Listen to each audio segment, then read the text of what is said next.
Great, thank you. I think we can close that now. Yeah. Okay, that's an even spread. I guess it's early morning in North and South America, so that's no surprises there, but it's a pretty even spread.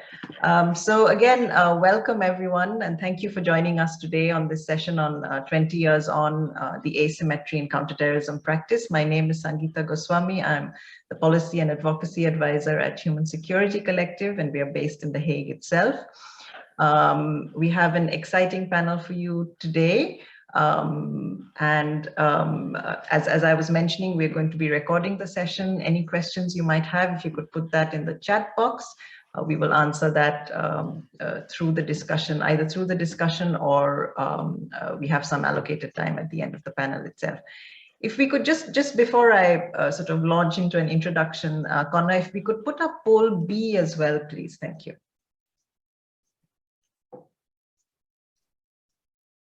So if you could answer whether you think your work is affected by counterterrorism rules and regulations, and whether that's, you know, in some really small measure, or whether that's significantly, or whether you're not aware, we can get a sense of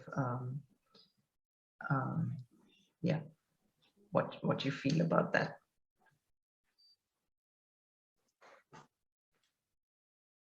Thank you. Thank you. I think we can close that now as well and show the results. Okay, that's interesting. So a majority of people think that counterterrorism rules affect your work in some small measure. I'm going to try and put this poll up again towards the end so that we know whether the discussions we have will change these views, or whether they will remain much the same.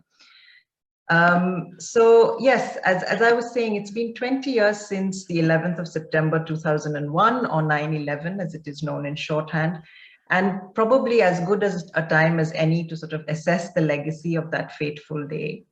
The subsequent war on terror, as you know, that ensued, changed sort of the very idea and meaning of security, with counterterrorism now becoming the central organizing principle of safety and security, and global norm and standard setters, such as the United Nations, for example, and other bodies, becoming co-opted sort of into this discourse.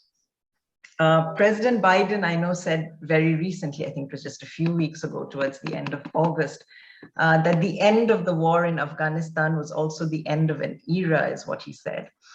But given that the security discourse that this war on terror engendered is so firmly juxtaposed with counterterrorism, as opposed to sort of being juxtaposed with development, say, or with rights, means that it will take, I think, more than the end of military operations in a particular theater of war to roll back the consequences that we have seen in the last 20 years.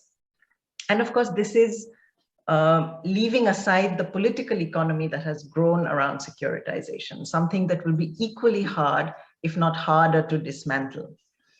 And as you know, our everyday lives have also been securitized, whether that's travel or banking, or as you will hear from the panel, how we carry out our charity work. So to discuss some of the aspects of this securitization, including the proliferation of laws, which include soft law instruments, to discuss the war against financing, for example, the xenophobia that day unleashed, and how, you know, as civil society, our work and our organizing has been impacted on the ground. We, as I mentioned earlier as well, are very excited to welcome our three panelists who have all been engaged sort of in various ways in dealing with the intended as well as the unintended consequences of the securitization agenda in their varied contexts. Very briefly, and their full biographies are on the virtual platform. Teresa Dumasi is Director of Research, Advisory and Policy at Conciliation Resources, which is an international peacebuilding organization located in the UK. Victoria Ibezim Oheri, sorry, is the founder, and she's also the Director of Research and Policy at Spaces for Change, which is a nonprofit organization based in Lagos, Nigeria. And last but not least, Frederick Okado is Project Officer at Muslims for Human Rights, Muhuri, which is based on the coast in Mombasa in Kenya. So very warm welcome to the three of you. I think I'll start with you, Teresa, first, if I may. While the impact of sort of counterterrorism or countering the financing of terrorism or the sanctions agenda, for example, is immediately visible in the humanitarian space. That's what sort of grabs the headlines often. How has this affected a peace-building organization such as yours? And what are the asymmetries that you see manifest? Over to you, Teresa. Thank you, and thanks for having me. I would say that it's made peace-building and mediation more expensive, harder, and arguably less effective than it could be, and sometimes even impossible. I think it's made what is already a risky endeavor, working in a conflict zone with armed groups on the root causes of conflict. I think it's made it even more risky. It's just different kinds of risk have now been added. And those who carry the greatest risks are those who are least well defended, if you see what I mean. Peace building is really about building relationships of trust. It relies on that. And so to build trust, you have to be seen to be impartial and engage with all parties to conflict. So including those engaged in violence, of course. So if counterterrorism and particularly prescription disrupts that, it affects the impartiality of peace building. And so it kind of undermines a fundamental kind of foundation of that activity. But it's interesting to think about it in terms of asymmetries. I don't think I've done it in that way before. And I thought of kind of three types of asymmetry. The first, I would say, is that the impact of the counterterrorism architecture doesn't affect everybody equally. So it's not even amongst the peace building sector, and the kind of variables that would be whether you're working in proximity to listed groups or not, and if you are, then you're running more higher kind of security, political, legal risks and challenges, and so that then there'd be a disparity between potentially INGOs and locally based organizations.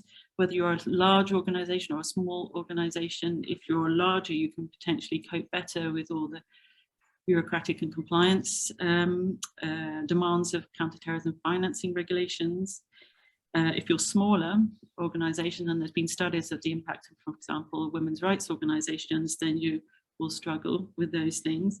Whether you have political access. So some organizations enjoy a little bit more, I suppose, tacit legal protection or political protection for some of their activities. And as perhaps we'll hear later, if you are, I've seen in the UK, if you're a Muslim charity, then you're going to face different kinds of, for example, disproportionate impact of bank de-risking.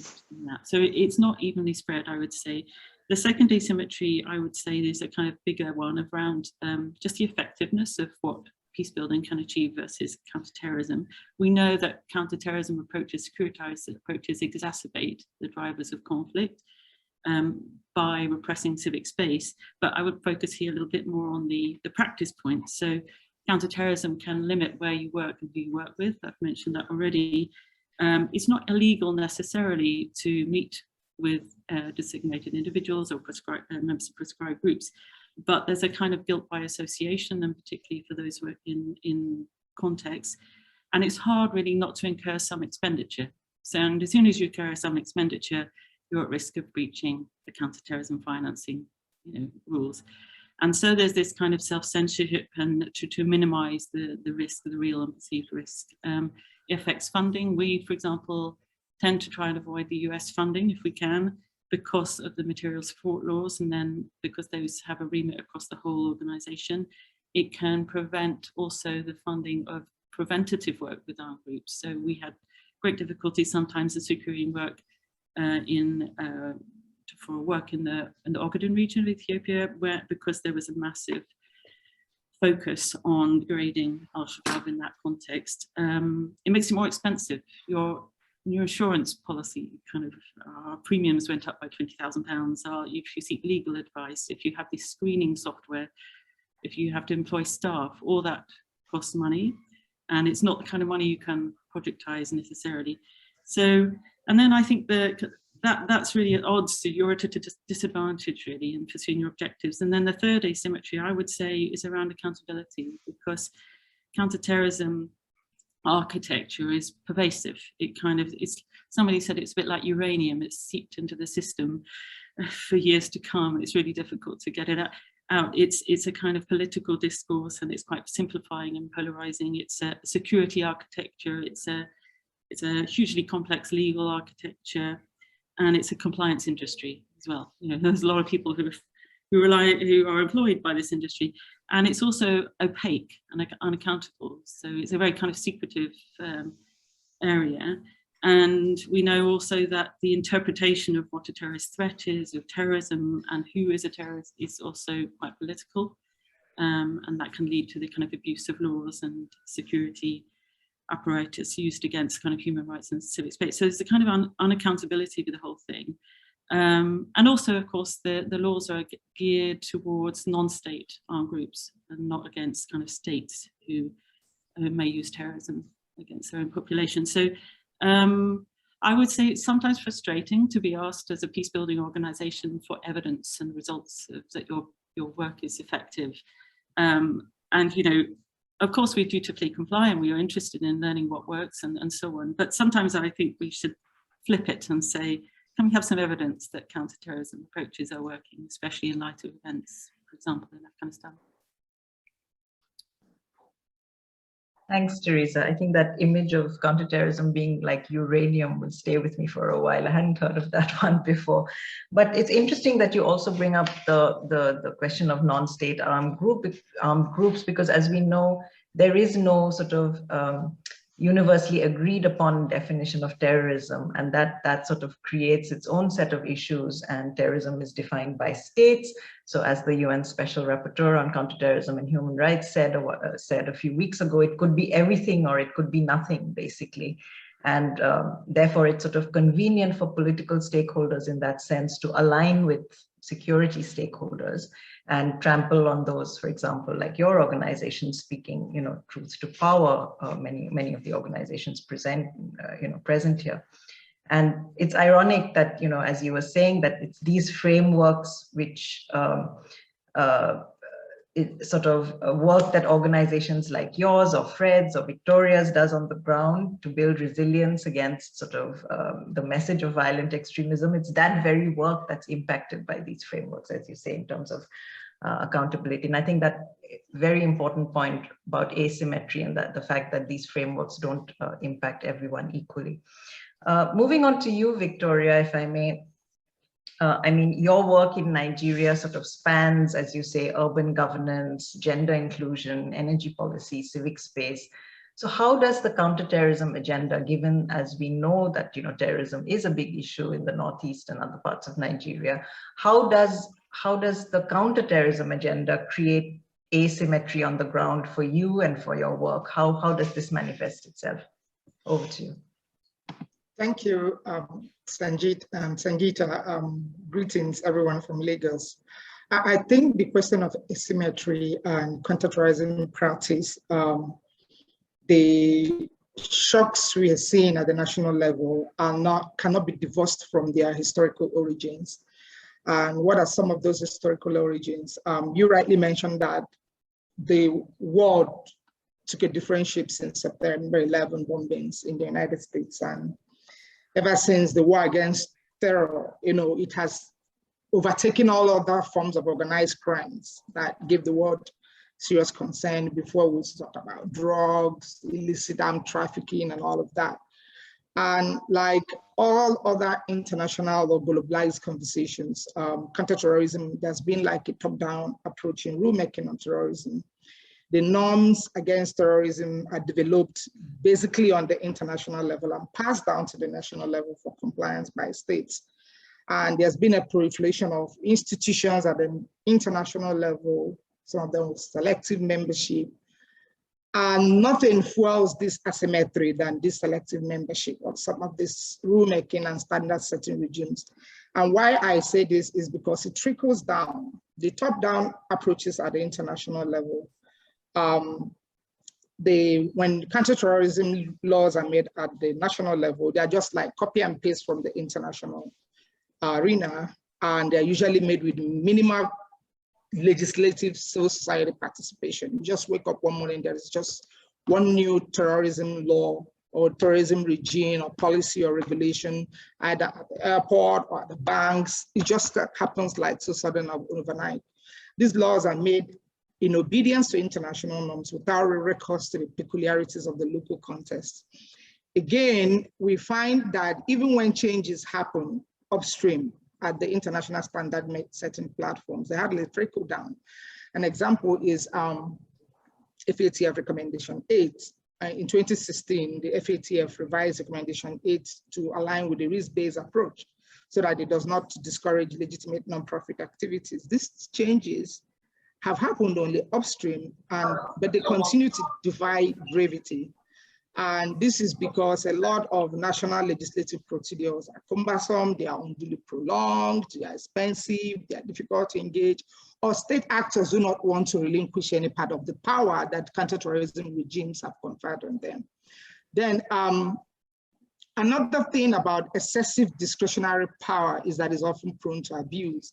So along this line, at the national level, we have seen counterterrorism laws, it has given state with more excuses to curtail civic freedoms and to stifle dissent.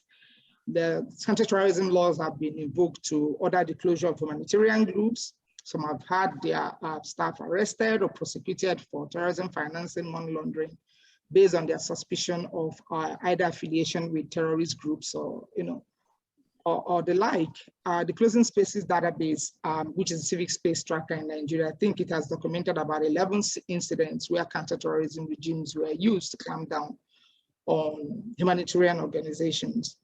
Again, because the rules are made top-down with minimal consultations, majority of these initiatives, they either overlap or conflict with existing laws and mechanisms. And the implication is that it increases operational burdens or multiple reporting obligations, especially for civil society organizations. Again, some of these standards introduced by the counterterrorism legal regimes, they cause regulatory confusion, and they are often misapplied. And the misapplication sometimes happens by misapplying to sectors that are not related or even exposed to any risk of terrorism. I agree with Teresa when she talked about the challenges around the lack of universal definition of terrorism. And again, that is also another conduit that states are using to expand their power, especially states with authoritarian agendas. In Nigeria, we have seen ethnic agitators labeled or designated as terrorists. We've seen protesters charged with terrorism financing. We've seen documented, the Closing Spaces database has documented numerous cases where people or activists or bloggers that made commentary, they were critical of state actors on Facebook who were charged with terrorism. And again, we find some of the PCV efforts that were introduced to reduce the frustrations experienced with the militarized solutions. There, PCV efforts are also deepening polarization in the country, especially between the Christian South and the Muslim North. And some of the rising tensions and anger from victims and communities inhabited by, in these areas where these interventions are taking place is deepening and also causing some other social and ethnic tensions. So I actually think that all of these tensions, they are linked. Some of them come from the top, which is at the historical level or at the foundational level, which is at the point of rulemaking. And they also just trickle down to the national level. And at the national level, there's still a lot of, that needs to be done to open up the space for citizens to really engage the process of the ways that counterterrorism laws are made, the kind of measures are introduced, and how to begin to change some of those things that are not working. Thank you very much, Victoria, also for highlighting the fact that most of these frameworks are top-down, that they do not take local nuances into account, that these regimes are then misused, and ironically that counterterrorism frameworks have the opposite effect of what they are meant to, and deepen polarization, especially in your context, as you mentioned. Coming to you, Fred. we know that, you know, what the war on terror spawned actually was this us versus them rhetoric in a sense. So it became much more than just about, you know, finding and killing those who were responsible for the 9/11 attacks. It almost became civilizational in a sense. And it was Muslims who were othered in the process. So as Muhuri, which is a Muslim human rights organization based in Kenya, what have your struggles been in this sort of arena? What have your struggles looked like over the past 2 decades? Over to you, Fred. Thank you very much, Sangeeta. And first and foremost, I want to admit that I feel excited and honored to be in this conference today and to be part of this conference. And I will just pick up from where my two speakers have left. And I would start by saying that the 1998 bombing and the subsequent bombings that happened in Kenya were not new attacks. We had preceding attacks in Kenya in 1975, 1980, and 1998, respectively. Now, in 2001, the 9/11 attacks, we all understand that it was committed by at least a total of 19 young Muslims who were believed to be associated with the Islamic extremism group, the Al-Qaeda. And that brought in the aspect of Islam or Muslim being involved or having particular potential in terrorism. So there were initiatives that were put in place by the US, including the introduction of the Coalition of the Willing, and also the US Patriot Act, the laws that were meant to deter and punish terrorists in the United States and abroad through enhancing law enforcement and strengthen money laundering prevention. And when I look at the Kenyan context, many countries adopted the law, the Patriot Act, including Kenya, which now designed laws like the Prevention of Terrorism Act and the proceeds of crime and anti-money laundering laws that now were to govern, or rather were to control and deal with the terrorism in Kenya, particularly targeting people who are suspected to be terrorists. And then in the name of fighting terrorism in Kenya, there were several counter-terrorism measures that were put in place. And through those measures, we started seeing some stereotyping and profiling specifically on Muslims or Muslims organizations that operated in Kenya. So I want to, if I talk directly about Muslim for Human Rights as a human rights organization that was very vocal in the counter-terrorism measures that were put in place in Kenya, including things like, we started seeing things like arbitrary arrests of people who were suspected to be terrorists, taken to court, but eventually released for lack of enough evidence against them. And then this was followed by forceful disappearances. There are people who are believed to be involved in terrorism or terrorism acts who forcibly disappeared, some of them were found probably dead, and some of them never found to date. We again started seeing issues like extrajudicial killings, which are still a problem in Kenya now. So we started seeing people being killed left, right, and center. And it is believed that these killings were committed by a very special unit in the government called the Anti-Terrorist Police Unit that is believed to be used in committing these crimes. As a human rights organization, as Muhuri, we were very vocal in trying to speak out against these acts, trying to advocate for the due process to be followed, the rule of law to be followed by the country. If someone is suspected to be a terrorist, then there is due process. There's the trial procedure that is supposed to take place. in trying suspected terrorists. And I think from our follow-up, through our speaking out, through our vocal in these issues, then we became a target as an organization. And we started seeing a lot of surveillance against specific individuals in Muhuri who were involved in following up on these cases. We started seeing like phone tapping, for example. Our phones were being listened to, our conversations were being listened to.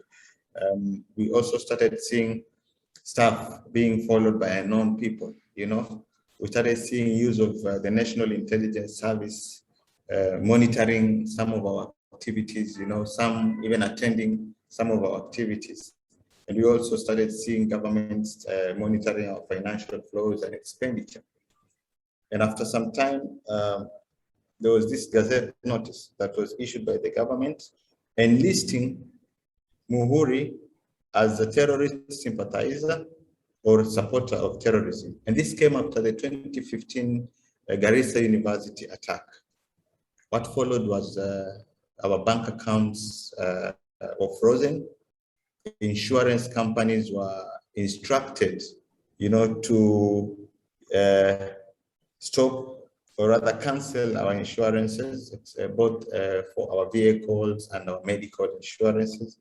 The Kenya Revenue Authority was on our neck, raided our office, picked our financial documentation, including our server. And we also saw the NGO regulatory body, the NGO coordination board coming in and threatened to, deregister Muhuri as an organization because of the, enlisting. We also saw organizations like the Counter-Terrorism Center, the National Counter-Terrorism Center, like giving us 24 hours to show cause why we should not be deregistered, explain the allegations, and also there were threats of legal actions against our directors. And that again was followed by a very long court proceeding that took place because Muhuri had to go to court to compel governments to bring out evidence against the allegations that were making against Muhuri. So it took 9 months, and after 9 months, the court, presumed as not guilty, and the government did not actually produce even an iota of evidence against the allegations that they made against us. But you see, all that was in the name of one, being a Muslim affiliated organization, and two, really advocating and fighting for the rights of those who are suspected to be involved in terrorism or terrorist acts. Yeah. Thank you, Fred. It's indeed really sobering to hear, what Muhuri and your staff have had to go through over these past few years in the name of, terrorism and sort of all these false accusations and the impunity of the whole counterterrorism architecture in general. I think there was a question in the chat box about, whether there's any light at the end of the tunnel, given that, all of this is quite grim. And that's exactly what we're going to discuss in the next part of this panel, actually. So what are the alternatives then to this sort of asymmetric security discourse and, the intended and somewhat, sometimes unintended consequences it produces on the ground? So what does a true reckoning, for example, what does the true reckoning with this sort of securitized discourse actually look like from where you are situated, and how do we make corrections that are not just a minor change of course, but are actually structural? So I'll possibly sort of go back in the same order in which I started. So back to you, Teresa, first, sort of how do you build security and address insecurity? And there's also a question in the chat about, what are the kind of accountability mechanisms and monitoring mechanisms, effectiveness of that? I mean, I'm always struck how little those accountability or the external kind of accountability mechanisms are poorly resourced. You know, when I hear about the office of the special rapporteur and the size of the kind of capacity and resources available to that office, sorry, the special rapporteur for the protection of human rights while countering terrorism. In the UK, there's an independent reviewer of terrorism legislation who has to report to Parliament. But again, I'm not really sure that these answering the questions how effective it all is really in relation to kind of peace building approaches. If I was being more radical in terms of this asymmetry, I would probably suggest there's a kind of security rethink.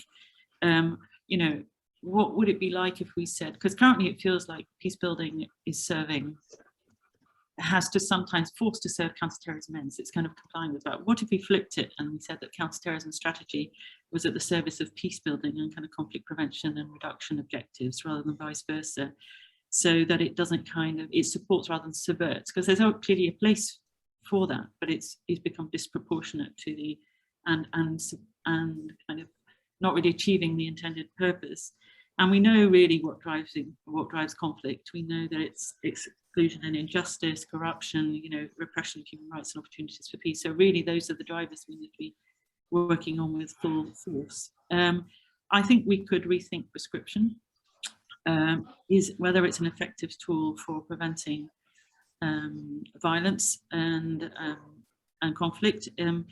It's relatively easy to prescribe a group than to deprescribe a group. So, you know, if this is a tool of sanctions, it's part of kind of sanctions and incentives. There's not much incentive if the route for deprescription is so difficult, and it's also then it's been documented kind of the effect of prescription. It sometimes can be a badge of honor, as it were, for a group, and so it has this strange effect on, for example, the course of peace processes, and it's not really in tandem with a strategy for the for kind of peace building and peace processes. I think, of course, and this is something we're working on, is around you need to build in systematically those protections for peace building, humanitarian action, human rights and development into all the permutations of CT architecture, as it were, into sanctions, regulations, regimes, legislation. We need to mirror this in national legislation, in charity guidelines, in donor contracts, even into the kind of guidance for banks. You know, it has to follow through.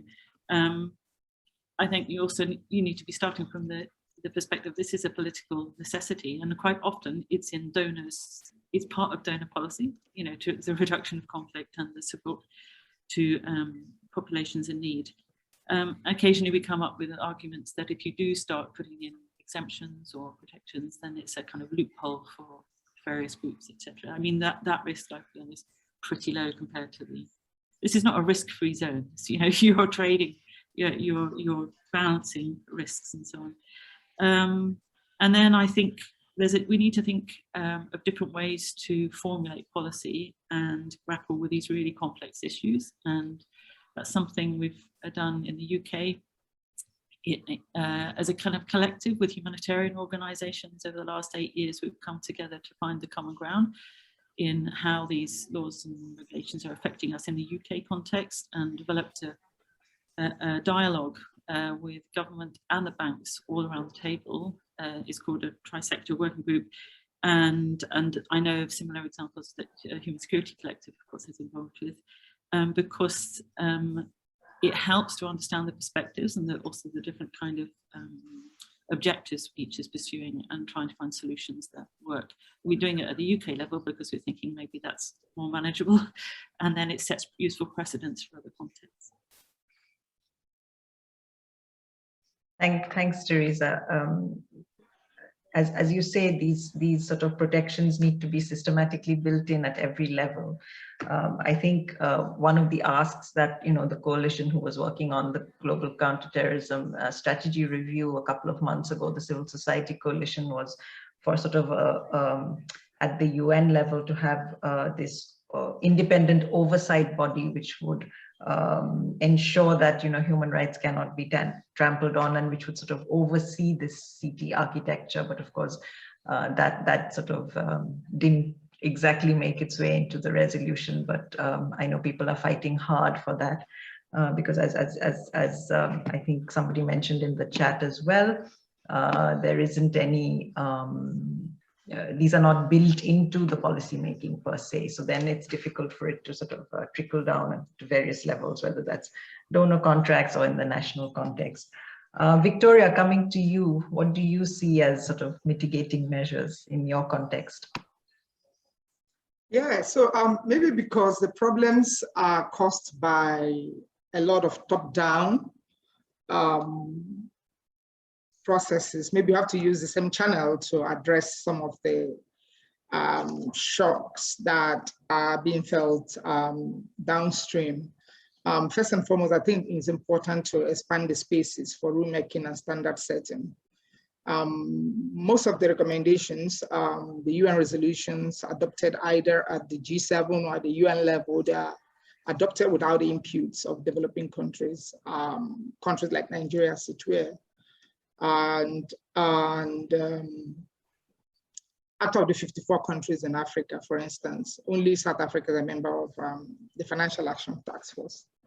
I think Nigeria has made a lot of efforts to join, and this does not happen. So by the time you make a decision, put it to vote, Africa lacks the numbers at the decision-making table. So for real changes to happen, maybe there has to be an opportunity for people affected by counterterrorism to be at the table where decisions are made and standards are being set. We've talked a lot about the architecture of legal universalism on which counterterrorism rests upon. Apart from the issue of inclusion, there are key resolutions and recommendations that should not have a universal application. The way the legal enforcement may work, the kind of powers you can confer on executive in a state where there is an effective judiciary, there's effective police, you use the same confer the same power on in a regime that has authoritarian tendencies, then you are creating opportunities for misapplication of those measures. So using uniform metrics to assess or to checkmate terrorism across countries with different social, economic, political, cultural systems is going to produce different sets of results. And another opportunity for reform could here is that I think there is need for spaces for learning, for reform, and for capacity building. Existing spaces are either absent or these spaces are either absent or weak. And there are two layers to this. The first is at the national level, opportunities for civil society, for instance, to engage or have conversations about reform with their states. And the other level is opportunities for maybe actors from the global south to contribute to globalized counterterrorism discussions. So all of these concerns remain unaddressed because the forums to express them do not really exist, or they are really weak and do not really have the influence to make the necessary changes. So in essence, some regular and regional platforms are needed to learn about the perspectives, what's working, what is not working. And another thing, maybe there needs to be, it's important to have a proper definition of terrorism and designations procedure. Designations procedures vary from countries to countries, and also it's expanding states' power to abuse the counterterrorism architecture. And finally, I think, I don't know how, this has a lot of pros and cons, but sanctions regime for states that are misapplying the standard, there's really like no sanctions regime. They are really absent. There's, yes, we have the International Criminal Courts, but they're mainly focused on war crimes and all of that. So all of the upstream reviews, like we're having the FATF strategic review, all of those things are we still don't have any sanctions regime or consequences for states that are defaulting or misusing the counterterrorism architecture. So it's just a combination of all of these processes have to be in place before we begin to see some changes at the national level. Thank you. That's excellent, Victoria. Just on the fact of Africa not being around the table at all, and then of course you need to also see whether women are around the table, whether youth are around the table. So it sort of, also boils down to that level. So there are a lot of missing voices, I think, around that table. In terms of, you mentioned legal universalism, and I really like that because I think, and we've been talking about the countering the financing of terrorism and the financial action task force frameworks. And I know an academic sort of referred to it as regulatory colonialism. And I thought that was really apt and accurate, actually, because it is another form of colonialism, so to speak. With its, as you mentioned, the uniform metrics to assess different, totally different contexts and, without any nuance. And I think, the Financial Action Task Force is beginning to recognize some of this with its unintended consequences work stream, beginning to look at how states are sort of misusing, in a sort of a deliberate way, some of these rules and regulations and suppressing, civil society space. So maybe we'll see some of those technical standards change, and we're advocating hard, as you know, for that to happen. And of course, consequences are the only things that work, as you said, sanctions for states, consequences for states when they do misapply these standards, or they do not, when they sort of privilege one set of norms over another set of norms. They willfully ignore sort of human rights norms or humanitarian law norms and sort of elevate these other set of counterterrorism and securitized norms, and there are no consequences for that, or there are no checks and balances for that. Fred, what does change look like for you in your context? Thank you, Sangeeta. I have put it in general, and I think the first thing that needs to be done is to have goodwill and commitment from local, regional, and international leadership in addressing terrorism issues. Without goodwill from our leadership, then it will be very difficult for countries to solve their terrorism issues. And then we can have collaboration between local, regional, and international NPOs, government agencies, and institutions mandated to address terrorism. That's very important because there is that collaborative efforts. There are those, networking in terms of addressing terrorism. On a local perspective, we need to involve communities in coming up with strategies of addressing terrorism, because it is believed that people who engage in terrorism come from our communities, and that our communities understand more on how they can address these issues than people who are outside the community. So community involvement is also very important. And then we also need to enhance internal capacity to deal with the terrorism, as well as preparedness of the country's preparedness to attend to cross-border threats by countries regionally. So capacity enhancement in internal level is very important. And then we need to have commitments to build new and strengthen partnership both in Africa and between countries in African states and international communities too. Last but not least, we need peace enforcing and counterterrorism operations must have strong and clear mandates by the UN Security Council, backed by significant, predictable, and sustainable financial support in affected countries. So to me, I think those are some of the solutions that can be put in place in the local level, regional level, and multilateral level. Thank you. Thank you very much, Fred. Yeah, I like your point about involving the communities. That's critical to all of this, I think, to address sort of the underlying causes of conflict and violence, and sort of put in a more human security approach, address all of this through a human security lens.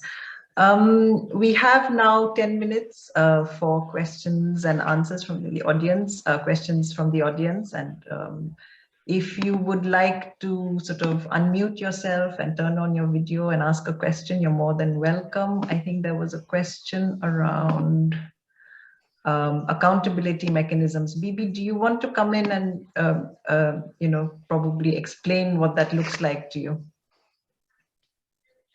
Hi, Sangeeta, thank you. And yes, I just put in a few comments in the chat box. I think what we hear from all the accounts of the people who have working in the different regions is that how they are struggling also with their national authorities and how their national authorities actually feel legitimized to put out these counterterrorism legislations or policies because they feel backed up by the international community, who after all was for a lot of these policies sort of the driver of all these governments to actually put out these policies.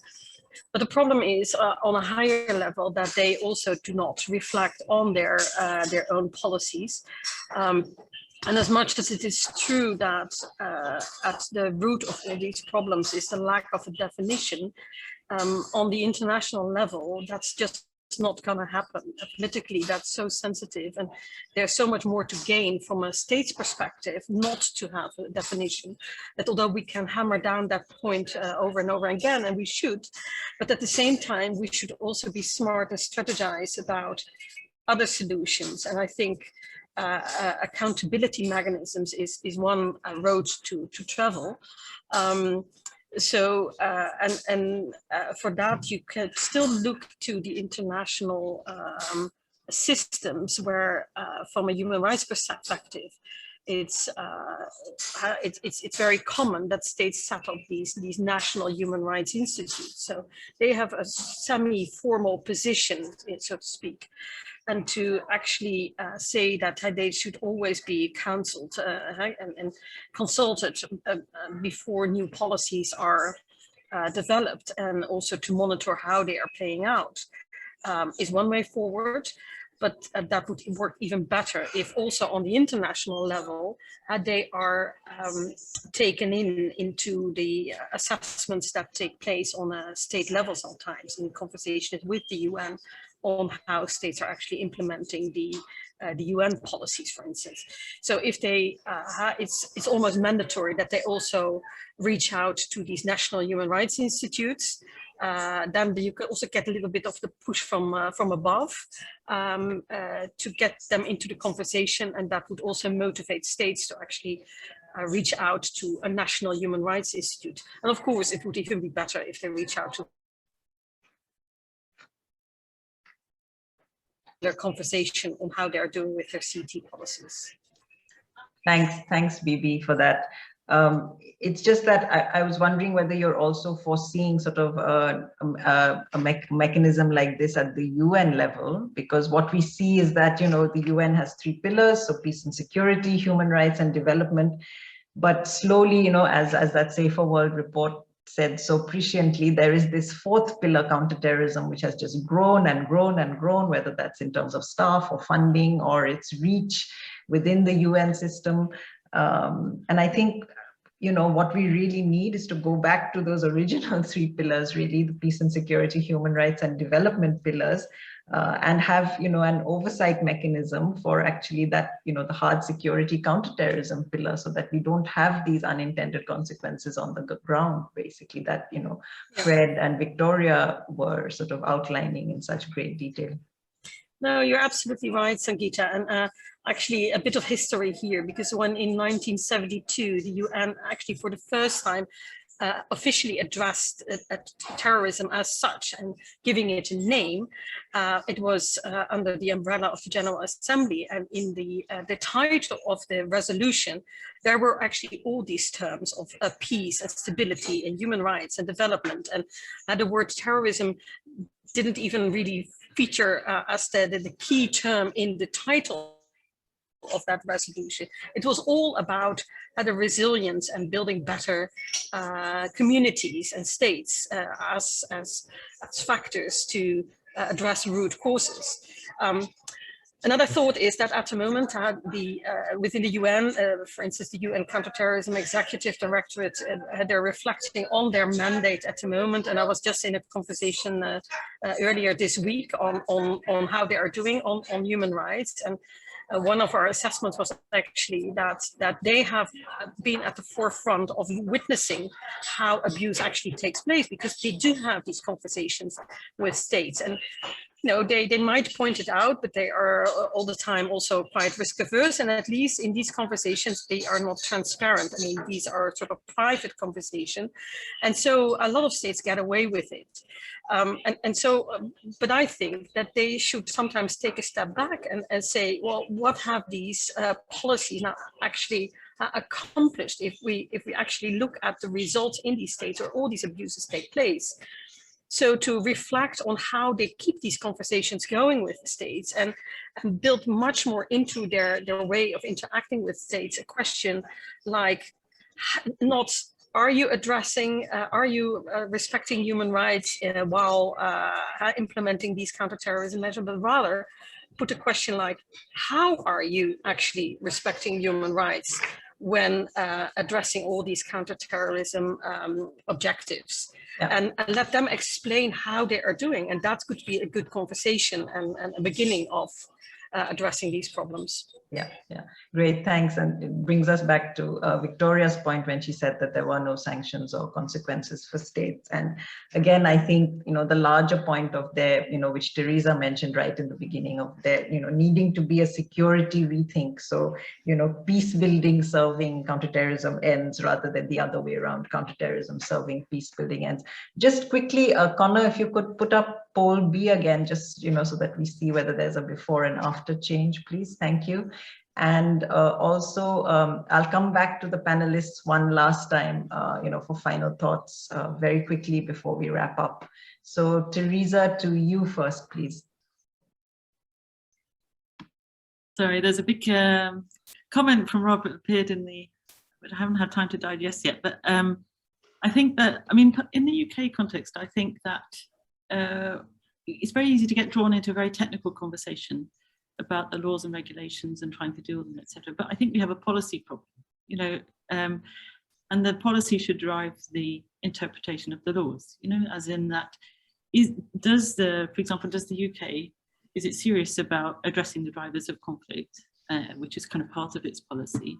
And in which case, then how are its own laws making that possible or impossible, And then it kind of, but that isn't explicitly kind of clear, and it doesn't flow down to interpret. So it's a kind of interpreting the intention of the law, which is quite vague in the UK as well. The other thing we've done is try to look at, well, what is driving this risk aversion and the kind of the political appetite, for example, for engaging with all actors, including prescribed groups. And we did public opinion polls in the UK, US, with Alliance for Peacebuilding, Germany. And it was quite surprising in terms of the responses. There's very high levels of support for engagement with groups, including prescribed groups, in the pursuit of a peace process. So we were trying to kind of challenge the kind of assumptions behind the reticence for a more kind of a risk, an openness to risk, I guess, in this. You have to take some risk, and you have to be open to opportunities to build peace. You can't just have a zero risk tolerance approach in this domain.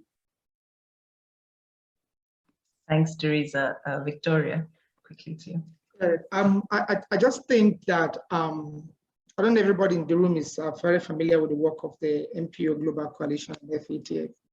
I think that type of relationship the NPO Coalition has with the FATF needs to be remodeled across, both between at the national level and much more at the regional level, and also much more at the international level. And that's kind of what I mean by spaces for learning, where governments can interact with, whether it's a civil society or other sectors, to understand how their counterterrorism practice, what aspects that are working or not working, and use the information, experiences from gathered from those spaces to inform and improve their processes. So those type of mechanisms really need to be all over the place, and they are absent. And the second part is important to talk about the imperativeness of a strong judiciary, and is usually absent in a lot of, particularly in authoritarian regimes, and in many countries in Africa are still struggling with their judicial arms of government. So what that means is that where there's been a misapplication, the chances of getting justice from the judicial organs of government, the chances are slim because of a lot of political and executive interference in judicial functions. So that is a very important ingredient for ensuring, human rights are protected while countering terrorism. Lovely, thanks. And finally, Fred, to you. Thank you very much. To me, I think nations or governments should pursue the prevention process, because we've had many governments